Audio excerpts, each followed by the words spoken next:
According फिर वो ready हो जाएगा।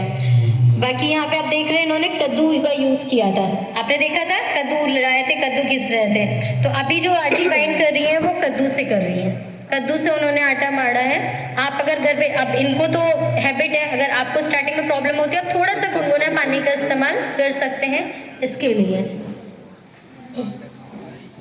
अच्छा, किसने किसने रोटियां खाई हैं? रोटी खाई है? तो समझ में आई थी इससे पहले किस चीज़ की है? यही लग रहा था ज्वार है होगा, बाजरा होगा, है ना, यही लग रहा था ना। बढ़िया लगा। ठीक है, ये मिलेट ही है।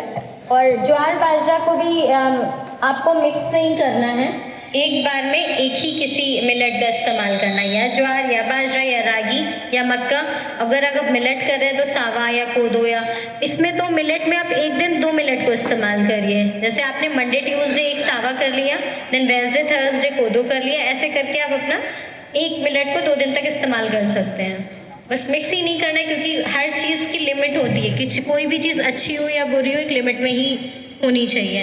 फाइबर भी एक्सेस अमाउंट में हो जाएगा तो प्रॉब्लम क्रिएट करेगा, ठीक है। तो इसमें फाइबर का कंटेंट ज़्यादा होता है दोनों में, इसलिए हम बोल रहे हैं इसको मिक्स मत करिए, एक बार में एक इस्तेमाल। आप लोगों ने रागी की रोटी खाई होंगी, है ना, तो रागी की रोटी भी खा सकते हैं। अभी कोई पूछ रहा था मेरे से किनवा, आप पूछ रहे थे ना, हाँ किनवा खा सकते हैं, रागी खा सकते हैं, मक्का खा सकते हैं, और भी 0 ग्रेन नो ग्रेन होता है वो भी ले सकते हैं, वो जो ड्राई फ्रूट से आटा बनता है, ठीक है। तो ये सब हमारे यूज़फुल हैं, इसमें ऐसा कुछ नहीं है कि नहीं ले सकते। बस अवॉइड कि आप गेहूँ चावल हम लोग बचपन से खाते हुए आ रहे हैं, सडन नहीं कर सकते स्विच, धीरे धीरे कोशिश करिए।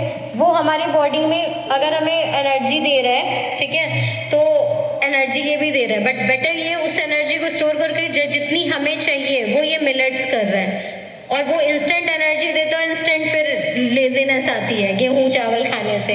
बोलते हैं ना खाने में नशा है, वो नशा नहीं होता है, वो कार्बोहाइड्रेट है जो हमारे बार बार ऐसे नींद जैसा फील करा रहा है, नींद आ रही है। पहले नहीं समझ में आता था, लेकिन जैसे जैसे चीज़ें समझ में आती हैं आई थिंक उसको एक्सेप्ट करना चाहिए और इम्प्लीमेंट करना चाहिए। तो कोशिश करिए गेहूँ चावल से स्विच करके मिलेट का यूज़ करिए। अब आप लोग की कोई क्वेरी है, आप कुछ पूछना चाहते हैं, आप पूछ सकते हैं। नेगेटिव मिलेट्स में कार्बोहाइड्रेट की मात्रा 0.2 ग्राम नहीं, फाइबर की मात्रा पूछ रहे हैं आई थिंक आप। कार्बोहाइड्रेट कार्ब्स तो हाई अमाउंट में होता ही है उसमें ना, 250 ग्राम से अगर हमें एक चपाती में मिल रहा है तो आप समझ सकते हैं कि पूरे अगर हम गेहूं की बात करेंगे तो उसमें कितना मिलेगा। नेगेटिव मिलेट्स क्या सेकंड वाला neutral millets, negative, sorry negative, बाजरा रागी, इसमें कार्बोहाइड्रेट की मात्रा है या नहीं? नहीं, इसमें नहीं है, मैं वही तो बोल रही हूँ ना, इसीलिए हमने न्यूट्रल में रखा है। पॉजिटिव में तो बिल्कुल कार्ब्स नहीं है। आप देख रहे हो कि वो आटा जब लगा रहे थे ना तो वो लग भी नहीं रहा था, वो बिल्कुल नहीं खिंच रहा था, और वही है ग्लूटेन, वही है कार्ब्स। इसीलिए हम शुगर पेशेंट को आलू मना करते हैं, है ना, चावल मना करते हैं, क्योंकि उसमें हमें मेन क्या होता है, स्टार्च, और स्टार्च हमारी बॉडी के लिए हार्मफुल है हर फॉर्म में। ज़रूरी नहीं हमें शुगर है या ज़रूरी नहीं हमें अपना वेट लॉस चाहिए तभी हम ये सब चीज़ें अवॉइड कर रहे हैं, डेली भी हमें करना चाहिए। और एक कुछ रिसर्चेस ऐसे हुई हैं जिसमें पाया गया है कि गेहूँ रिस्पॉन्सिबल है कहीं ना कहीं कैंसर सेल्स को इंक्रीज़ करने के लिए, इसलिए हम यहाँ पे गेहूँ का बिल्कुल इस्तेमाल नहीं करवाते। गेहूँ, डेयरी प्रोडक्ट्स,